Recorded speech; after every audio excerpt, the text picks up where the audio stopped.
आक्रमण!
अच्छा ये बात है, तो अब हम तुम्हें अपनी माया दिखाते हैं।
वनराज,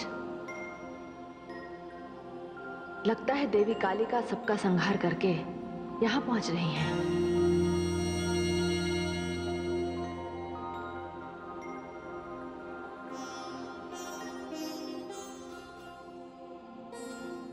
हे महादेवी, कालिका की ओर से भेंट स्वीकार कीजिए। ये चंड और मुंड के सिर हैं। ये दानव यदि ना मरते तो ये सारी मानवता का नाश कर देते। हे देवी कालिका, इन दोनों के कटे हुए सिर देखकर मुझे बड़ी प्रसन्नता हो रही है। ये इन दैत्यों के सिर नहीं, पाप तथा अत्याचार के सिर हैं। आपने चंड और मुंड जैसे विनाशकारी दैत्यों का वध करके सारी मानवता को इनके अत्याचारों से बचाया है। इसीलिए आज से ये सारा संसार आपको चामुंडा के नाम से पुकारेगा। धन्यवाद राज राजेश्वरी। इन मुंडों की मैं माला बनाऊंगी और मुंड माल पहनूंगी। महादेवी, अब मुझे कोई नहीं रोक सकता। अब तो केवल दानवों की मस्तक चाहिए। मैं सारे संसार से दानवों का अंत कर दूंगी।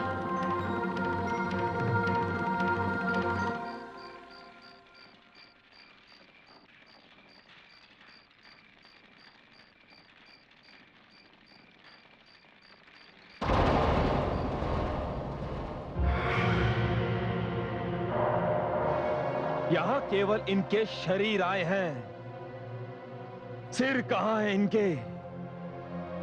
वो क्यों नहीं आए? दानव सम्राट, दानव सेना और दानव वीर, चंड और मुंड का वध करने वाली वो स्त्री सुंदर नहीं, काली है, काली। उसने इनके सिर काटकर कहा कि अब मैं मुंड माल पहनूंगी। पहले धूम्रलोचन, अब चंड और मुंड, और इसके पश्चात ना जाने कितनी और चिताएं जलानी होंगी आपको। देखा दानव सम्राट, आपने अपनी भूल का परिणाम। नहीं दानव श्रेष्ठ, नहीं। चंड और मुंड का वध करने वाली वो स्त्री नहीं, वो तो अति सुंदर है। और ये काली, अब उस स्त्री के समक्ष क्या परिणाम आने वाला है, इसकी उसने कल्पना भी नहीं की होगी। चंड और मुंड का वध करके उसने दानव सम्राट शुंभ को चुनौती दी है, और मैं उसकी चुनौती स्वीकार करता हूं। नहीं दानव सम्राट, नहीं, आप कुछ नहीं करेंगे। अभी रक्त भी जीवित है। मैं देख रहा हूं कि किस प्रकार दानव वीरों का रक्त बहाया जा रहा है। मैं स्वयं देखूंगा, आपको जाने की आवश्यकता नहीं है। मैं सारी सृष्टि में हाहाकार मचा दूंगा। मैं प्रलय बनकर टूटूंगा। मेरे भयानक आक्रमण से सारा ब्रह्मांड त्राही त्राही कर उठेगा। जब तक मैं विजय श्री प्राप्त करके लौट नहीं आता, आप और दानववीर निशुंभ यहीं से सैन्य संचालन करेंगे। आओ दानववीरों मेरे साथ। विदा महाराज शुंभ, विदा।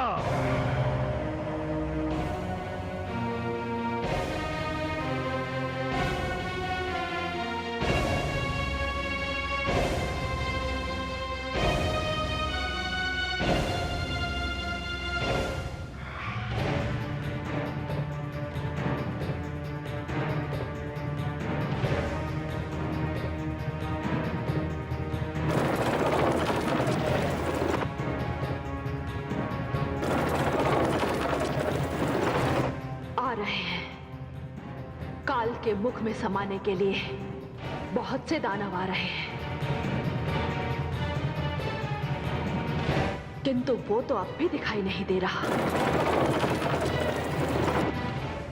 चलो इन्हें ही आने दो। हे महाकाल, कालिका की ये भेंट स्वीकार हो।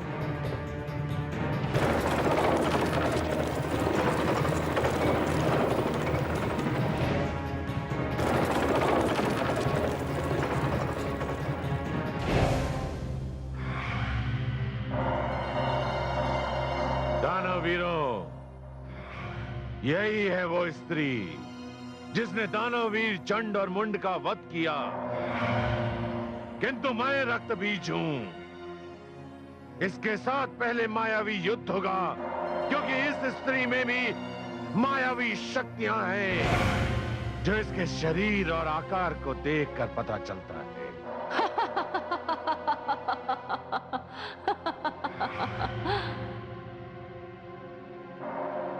अभी तो तुमने केवल आकार ही देखा है, संहार की क्षमता नहीं देखी।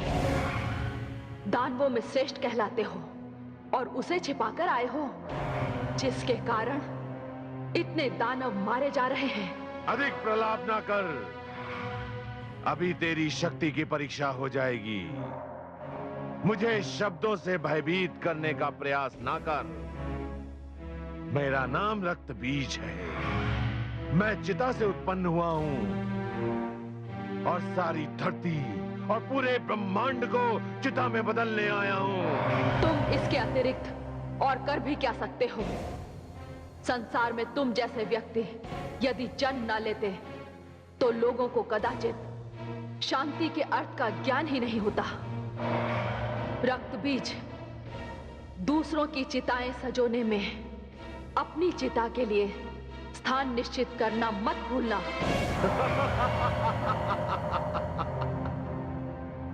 कोई भी व्यक्ति केवल एक बार ही चिता में जाता है और मेरे अतिरिक्त पूरे संसार में ऐसा कोई दूसरा उदाहरण नहीं है जो चिता से ही उत्पन्न हुआ हो, जिसे चिता से ही जीवन प्राप्त हुआ हो। दानवीरों, ये स्त्री दया या क्षमा के योग्य नहीं है। टूट पड़ो इस पे। आक्रमण!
अभी मैं तेरी सारी मायावी शक्तियों को समाप्त करता हूं। तेरे बिना तो मेरी मुंडमाल पूरी ही नहीं होगी रक्तबीज।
Ah!